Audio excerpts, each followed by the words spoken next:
All right, welcome back, y'all. Here we're going to continue on with the off-season grades, and we're going to start with our Northwest Division in the Western Conference. First up, we have the Utah Jazz, who finished as a fifth seed last year with a 49-33 record. They lost to Dallas in the first round in 6 games. Danny Ainge, he definitely made his impact felt immediately with this team. Once the offseason started, of course, there was the Donovan Mitchell trade, and in that trade, they got Colin Sexton, who it was a sign-in trade with Sexton. So Cleveland signed him to a 4-year deal worth 70 million. The trade followed after that. Also included in that deal, along with the picks, was Lauri Markkanen, who has 3 years left on his deal at 42 mil. And then the other, you know, cornerstone or franchise piece to the Utah Jazz in the past. Rudy Gobert was also traded this offseason. He went to Minnesota, and in that return, they got Malik Beasley, who has 2 years left on his deal at 31.9 mil, and there's a team option in that last year. Jared Vanderbilt, who's a guy I like, they got him from Minnesota as well. He has 2 years left on his deal at 8.9. And it doesn't end there because they sent Patrick Beverly to Los Angeles. Well, he went from Minnesota to Utah to Los Angeles. So he was barely a Utah Jazz. But in that trade with the Lakers, they got Taylor Horton Tucker, who has 2 years left on his deal at 21 mil. That was definitely a clutch sports contract there for him making that amount of money with, basically showing us nothing since he had like 2 good months, and that was it since he's been drafted. Scratch it. All right, welcome back, everyone. In this video, we're going to do the Western Conference, continue on with the offseason grades, and we're going to start with the Northwest Division. First up, we have the Utah Jazz, who were the fifth seed last year with a 49-33 record. They lost to Dallas in the first round last year. That was basically the end of this installment of the Jazz as we know it with Mitchell and Gobert, but it was a really busy offseason for Danny Ainge. We know if he doesn't like what he has, he's gonna blow it up, and he did exactly that.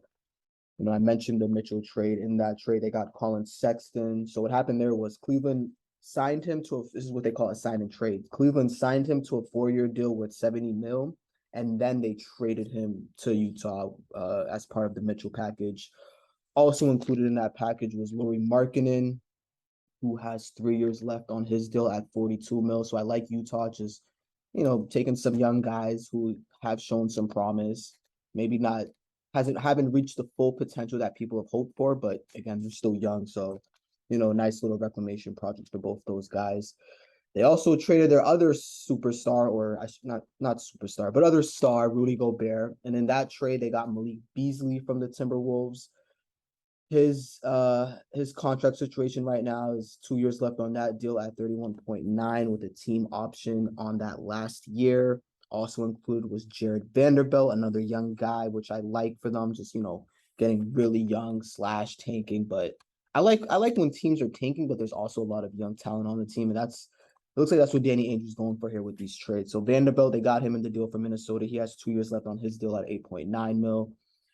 Then Patrick Beverly, who came in from Minnesota in that Rudy Gobert trade, they traded him to the Lakers. So I don't even think he was a Jazz for a day. But in that trade with Los Angeles, they got Taylor Horton Tucker, who has 2 years left on his deal at 21 mil. Again, another young guy that, hasn't really reached the ceiling that people have hoped for at this stage in his career. But, there's definitely hope there, especially with the new environment and not having to be in that shadow that could sometimes cast young players that can be cast upon on young players when you're playing in Los Angeles. We saw what happened with Kuzma the second he went to the Wizards. So hopefully a similar path for Taylor Horton Tucker. We'll see. They also got Stanley Johnson from the Lakers, 1 year, 2.3 mil left on his deal. Kelly Olynyk, they got him from the Pistons. He has 2 years left on his deal at 25 mil. And Cody Zeller, they signed in free agency.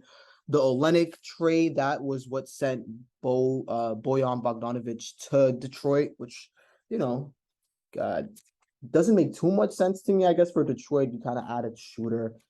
I talked about this when we went over the Pistons in the last video, but you add a shooter around Cade and Jaden Ivey, that could be fun. But Kelly Olynyk, I don't know what. I guess it's just more so for the money, making the money match and the contracts match. But I don't really see what his role is on this team. I mentioned them signing Cody Zeller in free agency. They drafted. I'm gonna try not to botch this name.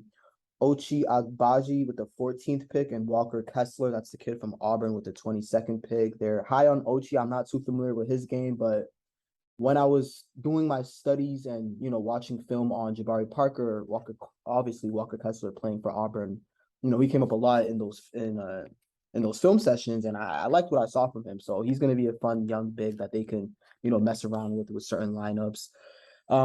Like I mentioned, they better farewell to Donovan Mitchell, Rudy Gobert, Bojan Bogdanovic, Royce O'Neal. He went to Brooklyn. Hassan Whiteside and Eric Pascal. They just didn't re-sign those guys. So this is a full-on just blow up tank mode. Sexton's gonna have the ball in his hands a lot. Him and Mike Conley, that's gonna be fun to look out for, which I have and things to monitor. I mentioned them being in take mode, obviously, with Victor looming in this draft. It's a very special year for tanking. And new coach with Will Hardy, who was on the Celtics staff last year. It's gonna be interesting to see what he does with this young group. A lot of young talent, to be honest, and a young coach. It's gonna be a nice sort of. They're not obviously going to lose a lot of games, but I think some of these Utah Jazz games are going to be fun, and it might even feel good for the fans. Just hitting the reset. It didn't work out with Mitchell and Gobert. Just try something new. Let's have a bunch of young guys. Let's start trying to look forward to the draft, especially with the two generational talents, not only Victor but Scoot as well, that are going to loom upon us this season. So I like what Utah did here. I don't really have no stats to throw at you guys because it's just a bunch of guys that are young and unproven. So I really have to see it first. But I like what they did in the offseason. So I'm gonna give Utah and Danny Ainge a solid B plus. Because I'm not like super, super pro tanking, but in their situation and how it played out the last few years, it makes a lot of sense, to finally blow it up and get as much assets as you can. And that's what they did. So I'm gonna give them a B plus for their offseason. Next, we can move on to the Minnesota Timberwolves. I mentioned the Rudy Gobert trade. This was his destination in that trade. They finished seventh last year with a 46-36 record. They lost to Memphis in the first round in 6 games. I think that series was really fun. And, a lot of people were expecting Memphis to just probably even sweep Minnesota, maybe game 5, but it went to 6. It probably should have gone to 7. And it was just fun to watch that Minnesota team. Honestly, they got a lot of young talent. Obviously, Anthony Edwards, Cat, Josh McDaniels, Jaden McDaniels. Sorry, we'll get into those guys. But I mentioned they traded for Rudy 3 unprotected first, a 23, a 25, a 27. I mentioned Walker Kessler, Malik Beasley, Jared Vanderbilt, Patrick Beverly was also included in that trade. So that was a pretty big haul for Rudy. They signed Kyle Anderson in free agency at 2 years worth 18 mil. Austin Rivers, they signed him in free agency on a 1-year deal worth 2.9 mil. Eric Pascal, they signed him in free agency 1 year, 2.2. They say goodbye to Josh Okogie, Greg Monroe, and Jack Layman. Things to monitor, obviously, is the Rudy Gobert impact. And I think it's going to be very interesting to see how much of an impact he's going to have on both sides of the ball. We know how great he is defensively, and here's some stats for you guys. Last season, Rudy Gobert was second in points percentage difference at minus 6.9. This is per second spectrum. So when he's on the court, teams are scoring almost 7 points less than when he's off the court. He also led the league in points per possession and effective field goal when guarding opponents, and that's also per cleaning the glass. So this guy just really, really is a special defender.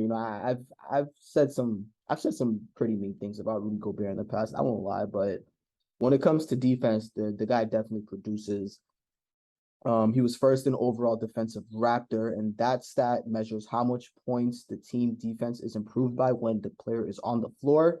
He was at a plus 6.8, which was leading the league in that. Opponent shot 63.7% less than 5 feet from the basket when he was on the floor, and that he basically held teams to the bottom tier when it came to how they shot around the rim. That's also per second spectrum. So when this guy's on the floor, your defense is going to probably be a top 5 defense. And things I'm also going to look out for the Anthony Edwards lead that we kind of got a glimpse of in the playoffs, and I think we're going to continue to see more of that this season. I think this is honestly the year that they just really give him the keys and tell him to go, and it's going to be fun to watch because that this sky's the ceiling for him. Jaden McDaniels, I mentioned him. His development is going to be key. He's another guy who, at times was guarding the opponent's best player, and then he kind of even has a little bit of an offensive bag, and he's really young, so his development is going to be key for them and fun to watch. Offseason grade for Minnesota, the Rudy Gobert changes. It raises your floor.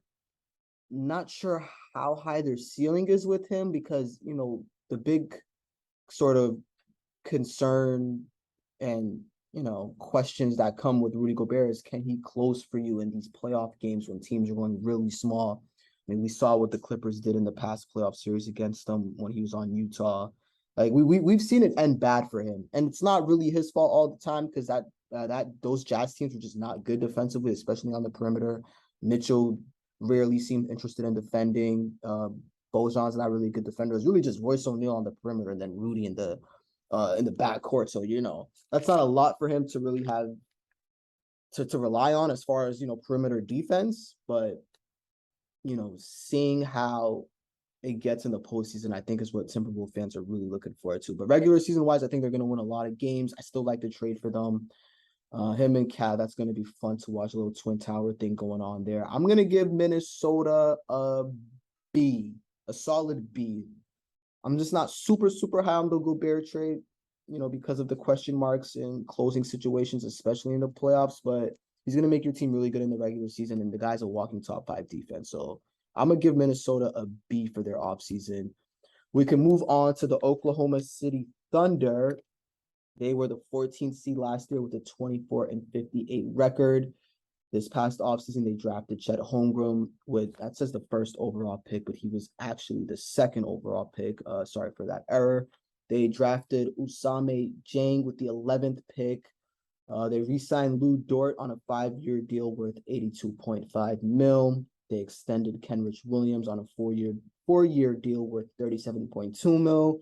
Kenrich Williams and Lou Dort, both guys where if you were just watching Oklahoma City last year, they were doing everything for them, especially when Shai would have the imaginary injury and he just, decided they decided he wasn't going to play so they could just lose as much games and get a higher draft pick. Things to monitor, I just mentioned Shai. I'm going to look out for the patience that he has with this rebuild because I think this is his 3rd year with them now, or this might even be his 4th year, but all during his whole time there, besides that one season with Chris Paul, it's been a lot of losing seasons and a lot of him just in street clothes on the sideline with whatever injury he has so they can lose as much games. And he says that he's happy to be here and he's looking forward to the rebuild process, which, I guess you like to hear that if you're an OKC fan, but I don't know. If I'm Shy, man, eventually I want to be part of some important games, especially as I'm starting to enter my prime. So his patience with the rebuild is something I'm going to watch out for. Chet Holmgren, who I mentioned to start off the offseason recap for them, he's going to be out for the year with the Liz Frank injury in his left foot, so they're not going to see him. They're probably going to lose a lot of games again, and they're probably going to tank for Vic, so that's going to be another thing to watch out for them. I mentioned Shai and some stats to throw at you guys. He averaged 14 points per game on drives on a minimum of 15 drives per game, which is second best in the league, only behind John Morant. So when it comes to driving, Shai is as good as it gets in the league, and those stats were per second spectrum. So, you hope to eventually see him on the court with Chet and whatever they get in the draft next year. And you got Lou Dort and Kenrich Williams, Josh Giddey's on this team, who I didn't mention. But there's a lot of young talent on this OKC team, and eventually you want to start seeing all this tanking and all these assets start to come to fruition for them. And hopefully it's in the near future. But we can move on from the Thunder. And next up, we have the Portland Trailblazers, who were a 13th seed last year with a 27-55 record. This offseason, they extended Dame on a 2-year, $121 million extension that kicks in the 2025-2026 season. So that just tells you he's here for the long haul. They traded for Jeremy Grant, and in that trade, they gave away a 2025 first-round pick, a second-round pick for the 2025 and the 2026 season, and he has 1 year left on his deal at 20.9, so that's an expiring contract. It'll be interesting to see if, how he fits in and if they give him a long-term deal. Speaking of long-term deals, they did make sure Nurkic got his with a four-year deal worth $70 million. Another guy that they re-signed long-term is Anthony Simons. They re-signed him on a 4-year deal worth 100 mil. They snagged Gary Payton the second in free agency on a 3-year deal worth 26 mil. And the kid that I'm really high on the draft, most of you guys probably know by now, Shaden Sharp. They drafted him with the 7th pick. Don't know how much he's going to play this season, and I even have him in the things to monitor just because I don't know. I've like when I was doing my draft studies and doing my own mock draft, that just watching his film in high school because he didn't even play in Kentucky, but just watching what he's able to do. And there's been some highlights from the preseason that just you look at him like, bro, what the fuck? Like this kid is insane. Like athleticism, shot making ability. He has all the tools, but you know, you want to see him put that together. This might not be the year for that, but that's someone to keep an eye on for the Portland Trailblazers down the line, full of talent.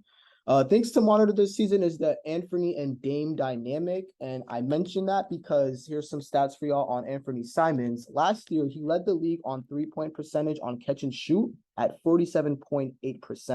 This was on a minimum of 4 attempts per game. These are per second spectrum. So he's a guy who's shown to be very lethal off the ball. And, with Dame back, he's going to have the ball in his hand. So I think that dynamic is going to be very potent offensively. And it's going to be fun to watch. The defense is going to be a thing to watch because they were second to last year in defensive rating. And that just has to change if this team wants to, compete in the playoffs, which is, with the trade for Nurkic and re-signing the trade for Grant, re-signing Nurkic, signing Gary Payton. It seems like they want to compete. So the defense has to be much better. But yeah, good to have Dame back. Portland's going to be fun to watch. Off-season grade. If I didn't give my Oklahoma City grade, I think I might have forgotten to give their grade out. I'm gonna give OKC a B minus because I'm just getting a little bit tired of the constant, just throwing away seasons for the next draft. Like it's been like that for the past 4 seasons. I'm gonna give them a B minus for the Portland Trailblazers. I'm gonna also give them a B minus, but that can change because I think it's going to be just interesting to see how all these different pieces, that how they incorporated around Dame. Chauncey Billups as the coach, that I got some question marks about that. He had a crazy statement that came out today where he was just basically he just said they don't have plays. He just tells guys to hoop, which like don't really want to hear that from your head coach. So yeah, we'll see how the season goes for Portland. I don't think it's going to be a lot of wins for them, but I could see them, flirting with the play-in tournament. So yeah, I think a B minus is fair for them. Next, we have our Denver Nuggets. Let me make sure y'all get to see my boy MPJ's face there. They finished with the 6th seed last year, a 48-34 record. They lost to Golden State in the first round, 5 games. Of course, it was really just Jokic and a bunch of role players because MPJ and Jamal Murray were injured for. Murray's been out for almost 2 years, and MPJ was out for most of last year, including the playoffs. This offseason, they extended Jokic to a 5-year deal worth $264 million, which kicks in next season. They traded for KCP and Ish Smith. In that trade, they sent Will Barton and Monte Morris. KCP is on an expiring with 14 mil left on that deal, and Ish Smith is also on an expiring with 4.7 mil.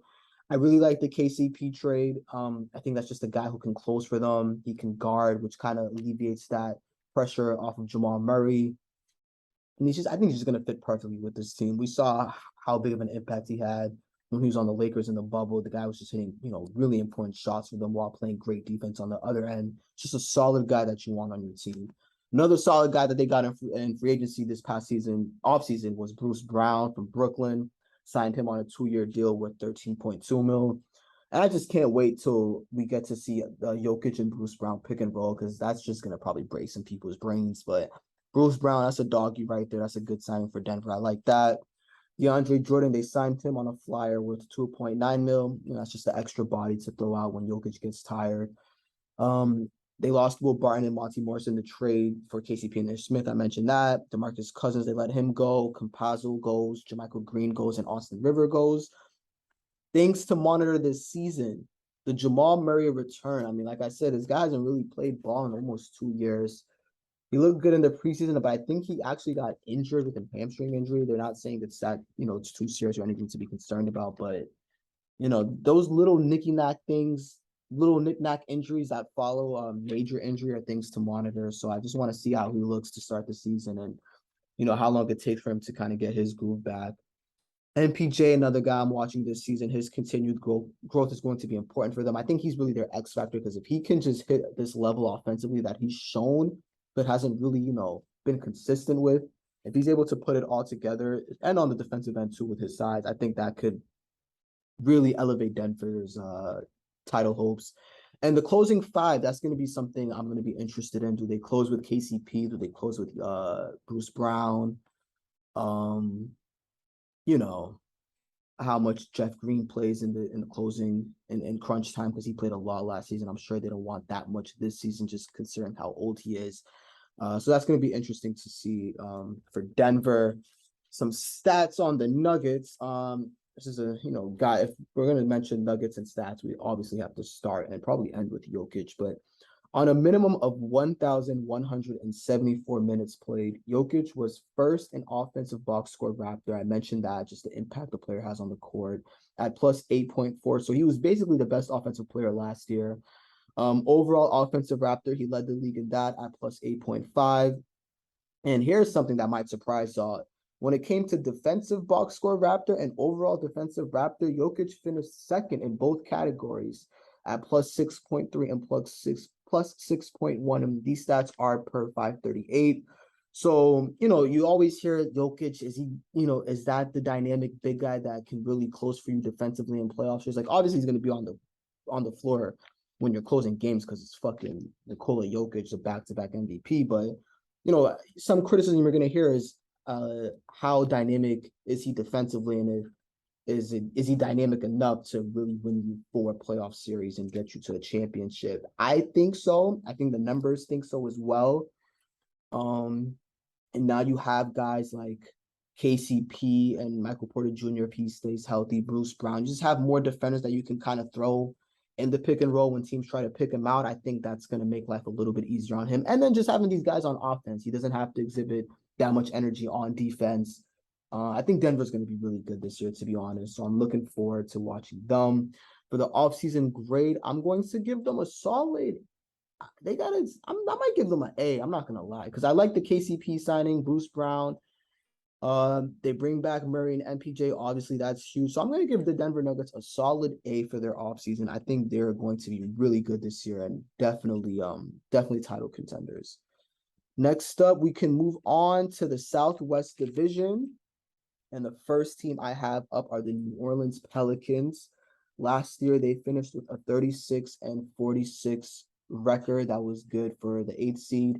They lost to Phoenix in the first round, but that was a really fun first round for those of us who remember. This past offseason, they signed Zion to a 5-year extension worth $194 million. They extended CJ McCollum on a 2-year deal worth $64 million.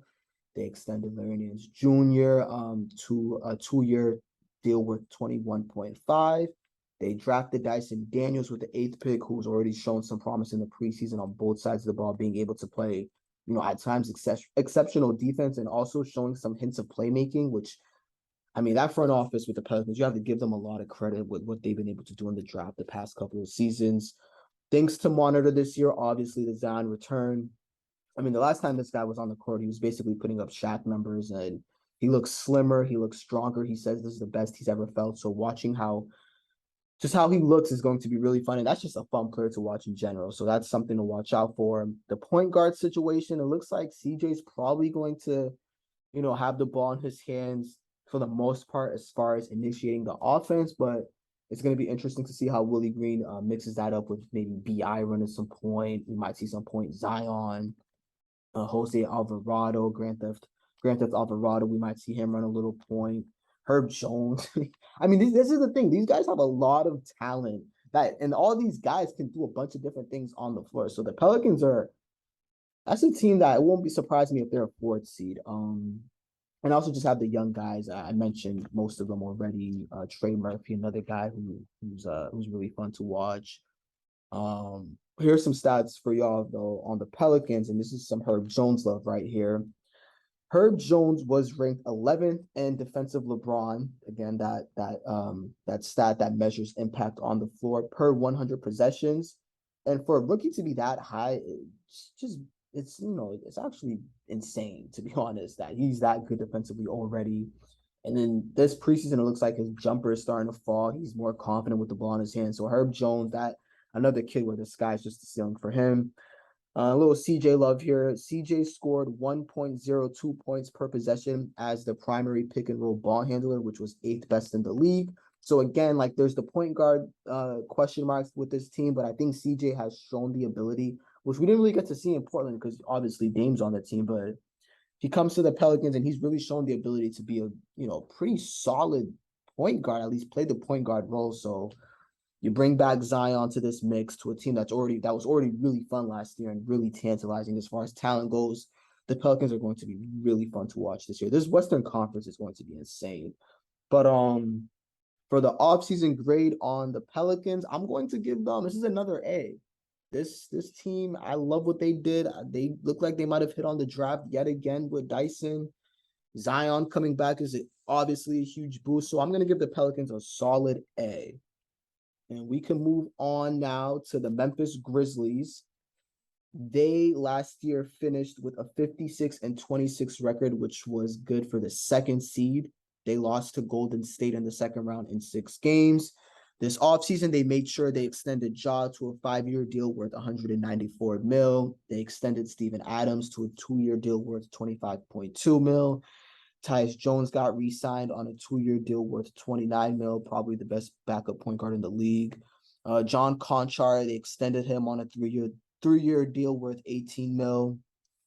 They got Danny Green in the trade with Philly, in which they gave up DeAnthony Melton. We're not going to see him this season because he's tore his ACL, but he's on an expiring. They lose Kyle Anderson in free agency. He went to Minnesota. And things to monitor for Memphis, the Desmond Bane leap. And some Desmond Bane stats for you guys. He shot 44% on 3-point percentage when it was a catch and shoot situation, which was 6th best in the league. And he also went from 9 points per game his rookie season to 18 points per game in his sophomore year. So doubled his points per game, is a dead eye when it comes to shooting. And it's just going to be fun to watch his development. And I also have health/regression. And I say that because Triple J, unfortunately, he's going to miss a little bit of the start to the season with an injury. John Moran, obviously, there's been health concerns with him in the past. He didn't get to finish the Golden State series, and he missed a good chunk of last season, honestly, which really didn't affect Memphis, which, was one of the narratives with this team last year was how good they were without Ja. But, you have to stay healthy, especially with how good the West is going to be this season. So those 2 things I'm going to watch out for. I didn't really like their offseason. I mean, I obviously like them extending Ja, but you kind of have to do that.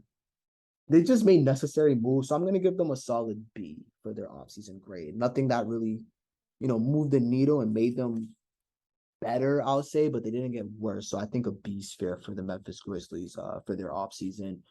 Next, we have the San Antonio Spurs. Last year, they finished with a 34-48 record, which, I mean, I don't know how Popovich does it. These guys, it was DeJounte Murray, Keldon Johnson, and just a bunch of randoms on the team for most of the year, and they still managed to make the play-in, something the Lakers weren't even able to do. But yeah, they finished as the 10th seed. They lost to the Pelicans in the play-in game. They obviously traded DeJounte Murray to Atlanta this year and got back 3 first-round picks, including some pick swaps. They extended Keldon Johnson on a 4-year deal worth $74 million. Is probably their best player right now. It's going to be a lot of, Keldon Johnson with the ball in his hands this season. He's a fun young player, so that's going to be fun to watch for Spurs fans. They drafted Jeremy Sohan with the 9th pick. Not too familiar with his game, but they seem to really like him. And if the Spurs like you, probably should trust it.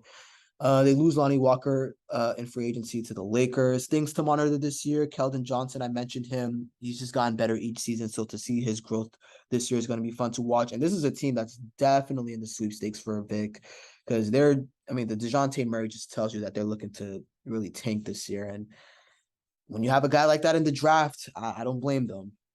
As far as offseason goes, I'm gonna give them a C plus. Nothing too crazy. We'll see how good Jeremy Sohan. I don't know if I'm pronouncing that right, but we'll see how good he is. But I think a C plus is fair for the Spurs. Next up, we're gonna move on to the second home for me right now, the Houston Rockets. They finished with a 20-62 record. which was last in the Western Conference. No surprise there. They drafted Jabari Smith with the 3rd pick. They drafted Tari Eason with the 17th pick. Jabari, it didn't look too great in the summer league in the preseason, but you hope that was just, some early jitters and he's able to shake that off. Tari Eason, though, he's looked great, and I think Rockets fans are going to fall in love with him.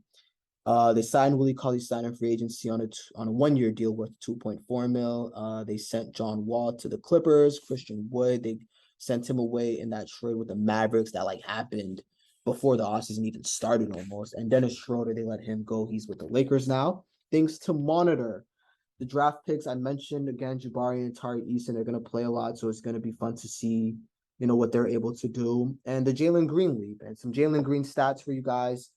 Now, this was post All-Star break. Jalen Green averaged 22 points per game with a 25.4 usage rate. So it was a rough start to the season for him. And, Rockets fans were questioning, was this guy really worth the draft pick? Could they have gone with a different, maybe, take Scotty Barnes instead? But post All-Star break, Jalen Green showed that there's some promise there. And, averaging 22 points per game, that's nothing to scoff at. So that was really impressive.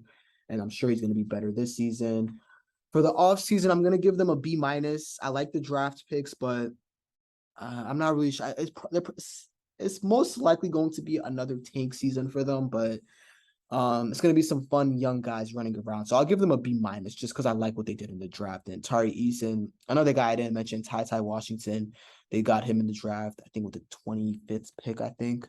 But he's another guy that showed some promise in the summer league, and he'll be fun to watch as well. But yeah, I think a B- is fair for the Rockets. Next up, the Dallas Mavericks, and I'm pretty sure this will wrap up the division. Yeah, it will. They finished with a 52-30 record, which was good for the 4th seed. They lost to Golden State in the conference finals in 5 games. In the offseason, they traded for Christian Wood, which I mentioned before. And in that trade, they sent the 26th pick, which ended up being Wendell Moore. They traded Marquise Chris in that package as well, as including Trey Burke and Sterling Brown and Boban. So I look at that trade and they didn't really give up a lot for Christian Wood. So I like that trade for them. They re-signed Maxi Kleber on a 3-year deal with 33 mil. He's just, typical glue guy that they really value over there in Dallas. They signed JaVale McGee in free agency on a 3-year deal worth 17.2 mil. Which is a solid backup center. They drafted Jaden Hardy with the 37th pick, who might actually be pretty good and might actually play for them this year. And they let Jalen Brunson go in free agency. Things to monitor for Dallas is, it says Luke, but meant to say Luka and the Christian Wood 2-man game. I think those two guys in the pick and roll is going to be fun. Wood has shown to be a very willing role guy, and then he can also stretch the floor. But I do want to see how he is on the defensive end, because I think that's really what's going to matter for them. And if he's able to show some things on defense that allows them to close with him at the 5, it looks like he's going to actually start as the 6th man for them. But, obviously the hope is that he's closing for them. And if he's able to, show some things on defense, then that just makes them that much more dynamic on both sides of the ball. So it's going to be interesting to see how he plays on that end. And, Jason Kidd, there's no slack. And Wood he was with Detroit to start his career, and then he was with the Houston Rockets. And it was a lot of just freelancing, doing whatever you want. But now he's in Dallas, Jason Kidd, he's not going to have any of that. The Axe, they really emphasize playing hard on both ends of the floor. So Christian Wood's going to have to live up to that bill. And I think he's capable. And then replacing Jalen Brunson's production, it's going to be interesting to see, where that sort of production comes from. I guess they're kind of replacing it with Tim Hardaway Jr. coming back. But those two players are very different in their play style. Jalen Brunson is more of a ball dominant guy, whereas Tim Hardaway Jr. is, off the ball, sort of catch and shoot 3-and-D type of player. So replacing Brunson's production is going to be something to watch out for. Some stats for y'all. Dorian Finney-Smith. I got to show this guy some love. But his 3-point percentage has gone up each season. And last year, he shot a career high 40%. He can also defend 1 through 4. So he's just a player that his growth is going to continue to be important for them. Him and Luka have very good chemistry. You could just see Luka kind of just always knows where he is on the floor. And this was a guy who, when he started his career, he was, I think, hovering around 30% from the 3, but he continued to improve on the shot. They signed him to a deal last offseason, which was very well deserved. So shout out DFS. It's gonna be fun to watch his growth continue, and obviously Luka. This guy's just an offensive juggernaut, and he's gonna be really good yet again. For the offseason, I like the Christian Wood trade. I like them drafting Jaden Hardy, keeping Maxey. Some a little bit of a question mark on how they're going to replace Brunson's production on the offensive end. And with that being said, I'm going to give the Dallas Mavericks a solid B for their offseason grade. But I think this team is going to be very good in what's going to be a very competitive Western Conference. Next up, we're going to move on to the Pacific Division. And this is going to wrap it up. I try to go through this much faster than I did with the Eastern Conference. But we're going to start with the Sacramento Kings, who finished with a 30-52 record. That was good for the 12th seed, just missing the play-in. In the offseason, they drafted Keegan Murray with the 4th pick, which, I mean, I'm gonna admit, I'll be honest here. I wasn't high on him when I was doing my mock draft. I thought this guy was getting, rated way too high. I thought maybe he should probably be around like the 7 to 10 range. Still don't think he should have gone above Jaden Ivey, but Sacramento liked what they saw, and I can't blame him because in the summer league he's looked really good. He was really the talk of the summer league. And he's going to be a guy that can just score naturally, it seems like. He's going to play for them a lot. So apologies to Keegan Murray on my part. Was not familiar with your game, sir. You are, or I should say I wasn't too familiar because when I was watching his tape at Missouri, it didn't look, it wasn't really too appealing, but this is a guy who clearly gets it. And, I think he's going to do well for them this year. They traded for Kevin Huerter, and in that trade, they let go of Justin Holiday, Mo Harkless, and the 2024 first-round pick with a rollover on that draft pick. They signed Malik Monk in free agency to a 3-year deal worth $19.4 million. They sent out Dante DiVincenzo. They just didn't re-sign him. He went to Golden State, and Damian Jones. They also let him go in free agency. Things to monitor is the Sabonis and Fox two-man game. That was a trade. The Sabonis trade was a trade they made midway through the season last year. And, immediately you saw it be a very positive impact, especially for De'Aaron Fox. And here's some stats on that. This is per NBA University on Twitter. It's a good follow. But the Fox and Sabonis pick and roll was scoring at 1.22 points per possession on 14.3 screens per game, which was hovering around top 5, and that's really efficient. You like to see De'Aaron Fox, sort of play off his teammates more. That was sort of the knock on him for most of his career. Sabonis kind of looks like he's had a rebirth in Sacramento. So those two guys in the pick and roll, that's going to be fun to watch. And Keegan Murray, I already talked about him, but dark horse rookie of the year candidate. I think he's going to score a lot of points for them this year. Probably going to be like their 3rd best player. Like, you can tell me between him and Kevin Huerter who their 3rd best player is. If you tell me it's Keegan Murray, I wouldn't be surprised. For their offseason, I'm gonna give them I'm gonna give them a B. It's another B. I've been throwing a lot of B's, but they're gonna get a B from me. Just because I like Huerter, I like Malik Monk. I already talked about how I've sort of just pivoted on my Keegan Murray stance. And then another year of Fox and Sabonis, I think that's going to be bode well for them. So yeah, Sacramento gets a solid B. Next, we can move on to the Phoenix Suns.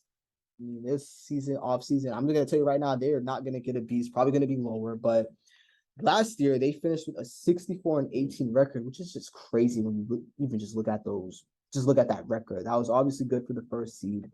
They lost to Dallas in the 2nd round in the infamous 7 games in which they just got blown off their home floor in Game 7, where Luka's just laughing at them running up and down the court. This offseason, they signed Devin Booker, or they extended him, I should say, to a 4-year deal worth $224 million.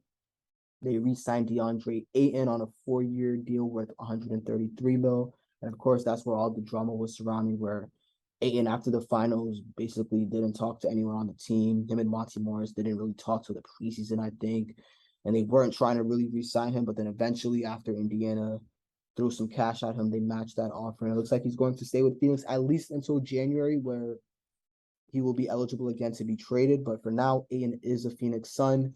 They re-signed Bismack Biyombo on a 1-year deal worth $2.9 million. I think part of the hesitancy, which I'm not on this fence. I think they should have immediately re-signed Ayton when they had the chance, especially because the guy is 23 years old. When they were when they were going up against Milwaukee in the finals, he was honestly their best player at times. You can, when he was on the court, that's when Giannis really wasn't just dismantling them. But I think part of why there was hesitancy with the Ayton signing was because of how good Bismack Biyombo was when Ayton wasn't on the floor. And they re-signed him on a 1-year deal worth 2.9. So that shows you that they're, trying to keep him along for at least one more season. They signed Josh Okogie in free agency on a 1-year deal worth 1.9 mil. Dwayne Washington Jr. from Indiana, they signed him in free agency for a 1-year deal worth 1.8 mil.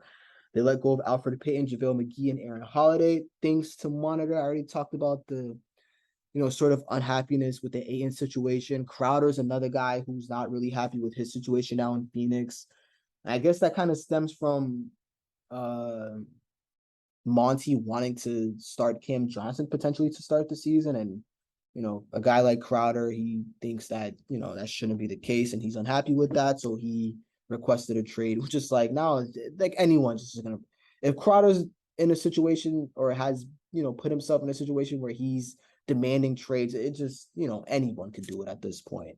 And another thing I'm going to watch out for is CP3's age. I mean, this guy he's creeping towards 40 now. And you saw what happened in the playoffs last year when the Pelicans and Grand Theft Alvarado decided to just pick him up half court. It really shook him. And,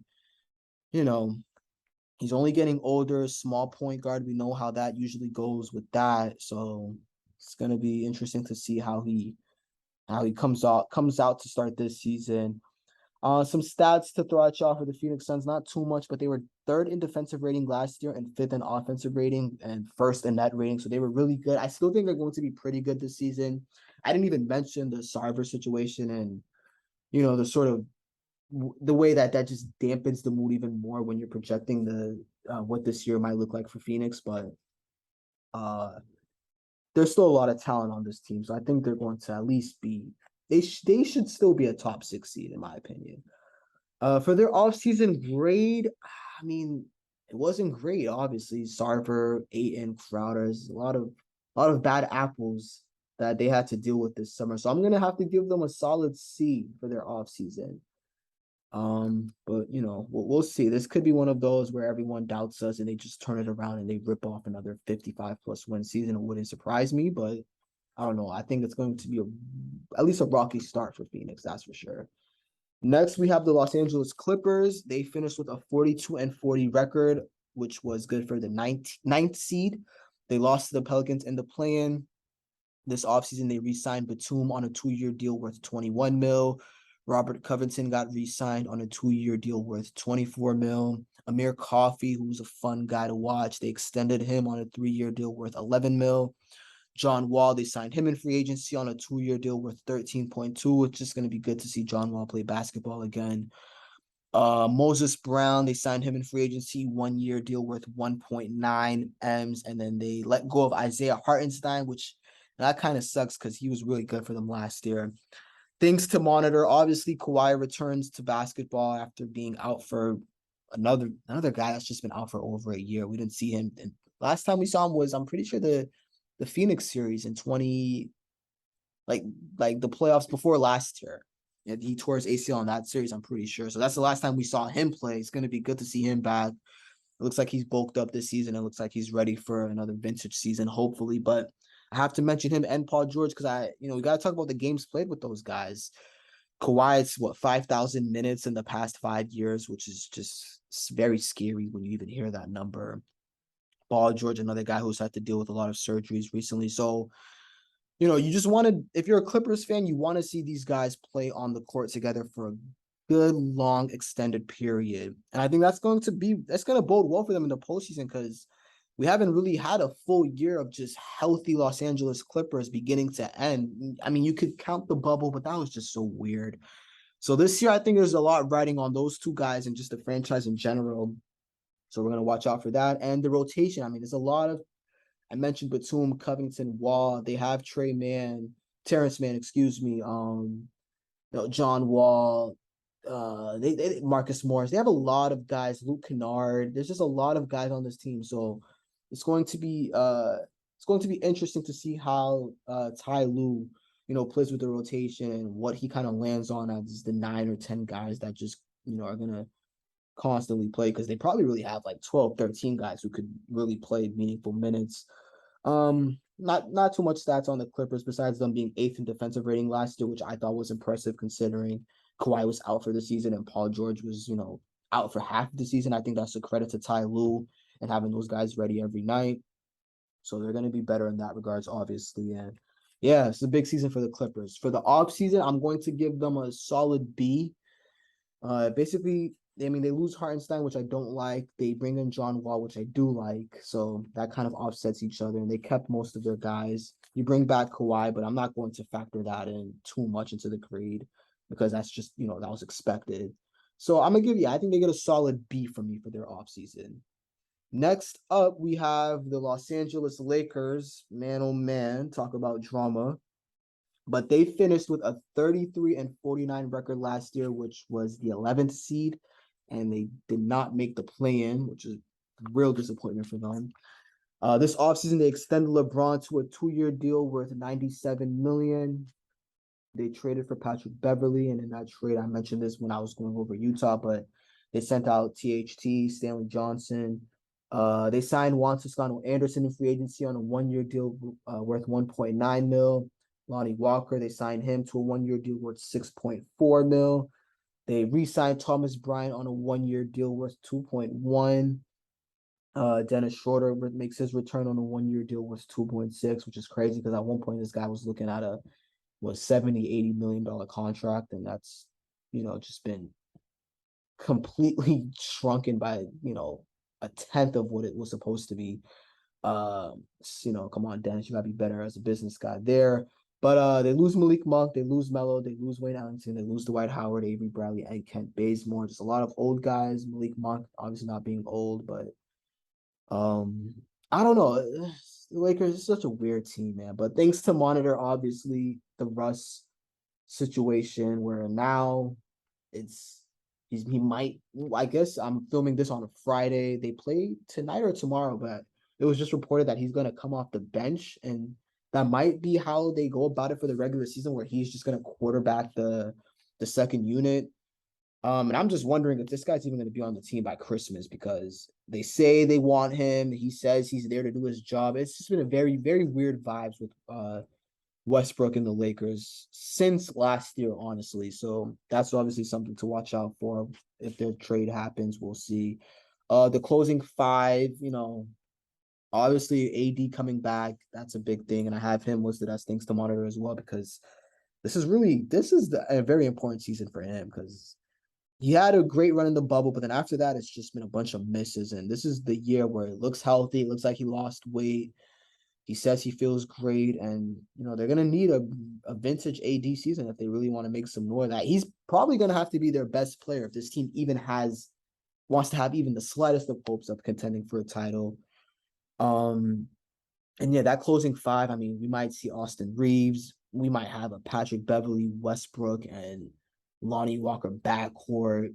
Juan Toscano Anderson might close. I don't know. There's just a lot of question marks with this team, so it's going to be interesting to see how first-year head coach Darwin Ham plays with that. As for stats, they were 7th in pace last year, 21st in defensive rating, which was the biggest reason why they missed the play-in, honestly. And they were 22nd in offensive rating, which was probably the second reason why they missed the play-in.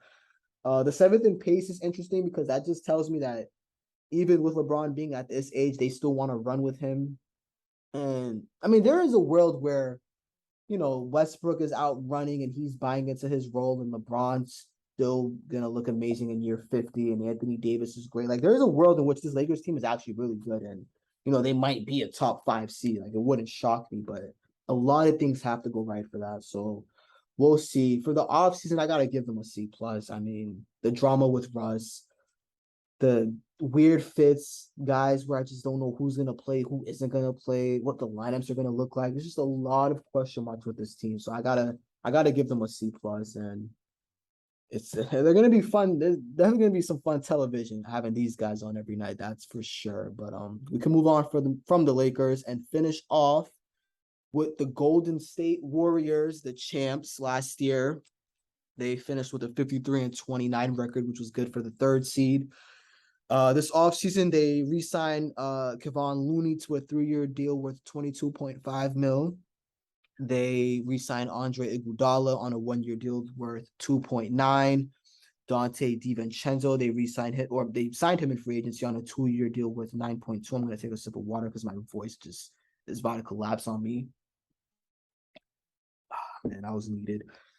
JaMychal Green, they signed him in free agency on a 1-year deal worth 2.6 mil. They drafted Patrick Baldwin, who the reason he went this low in the draft was because of the injury concerns with him, but based on all accounts, this guy could really be a top 10 talent in this draft. So that's a guy to watch out for. They lose Gary Payne II in free agency to Portland. Otto Porter Jr., they lost him to Toronto. Nemanja Bjelica, they lost him in free agency. And then Juan Toscano Anderson, we just talked about him. He's a Laker now. Things to monitor. Obviously, the Draymond Green and Jordan Poole situation. I mean, that was just... It's kind of funny, though, because if the video never came out, it wouldn't even be a thing. And, everyone probably would have just moved on and they would have handled it internally. But because it became so publicized, and I mean, it was a pretty egregious punch by Draymond. I'm not gonna lie, like there was some bad intentions behind that swing. It didn't feel like the typical, teammate little scrap. I like that. I feel like it had some emotion behind that. But that situation, I know they brought him back to the team yesterday. They didn't suspend him. They didn't fine him. They sort of just said, take a week off from the team and we're going to move on. There's some reports that Jordan Poole hasn't forgave him and they haven't talked. So, that situation, and these are also the real reason why it's important to talk about this, because these are two guys that Golden State has to decide on who gets the contract. Draymond obviously is on the last year of his deal. He's looking for his last max contract. Jordan Poole, he's due for a long extension. You saw Hero get extended. I'm sure Poole is looking for something around that range, 4 years, 120 mil. So, and Golden State has to choose between these two guys, like who they're going to pay. And that might have probably been where some of that tension came from that led to that incident. But, that's something that we definitely have to watch out for. The young guys, they have Wiseman coming back. It's going to be fun to watch him play ball. Kuminga in year 2. Moses Moody, just a typical plug-in Golden State guy who's really young, obviously. So, it's going to be fun to watch the young guys. And then Clay, another year back from those 2 catastrophic injuries. It looked like he really started to get back into his groove in the playoffs and especially in the finals. What I was most impressed with was with him on the defensive end in the finals, where I think it was game 4 when Steph went off for that 40 points. Clay, what kind of got unnoticed was Clay's defense on Jaylen Brown and Tatum in that fourth quarter, where he was really forcing those guys into tough shots. So I think, Clay coming back, another year under his legs after the injury, I think he's going to look really good. So this team is going to be really good, albeit the drama. It's nothing new for them. They had KD on this team. They've gone through a lot of sort of dramatic roller coasters, and you see Steph there with the 4 championships. That sort of tells the story right there. It starts and ends with that guy, and he's at the peak of his power still. So I think Golden State is going to be really good. I like the moves they made. I like the DiVincenzo signing. He's another guy who I think is going to fit perfectly with this team. Patrick Baldwin, again, one of those guys who might just pop for them, and it's just going to be another guy that they have. The Draymond Poole situation isn't great, but I'm not going to let that completely tank their grade. I'm going to give Golden State a B+ for their offseason grade. There's a chance that they might repeat, so it's going to be fun to watch them. It's going to be fun to watch the NBA season in general. But that's going to wrap this up. Thank you guys for watching. Stay tuned to the Richie and Mecco Connection podcast. We're going to have an NBA preview show on that with some guests. Hopefully that'll be out before Tuesday. And yeah, the NBA is here, guys. It's really fun. It's going to be a fun season. I'm really excited. A lot of guys coming back, and looking forward to it.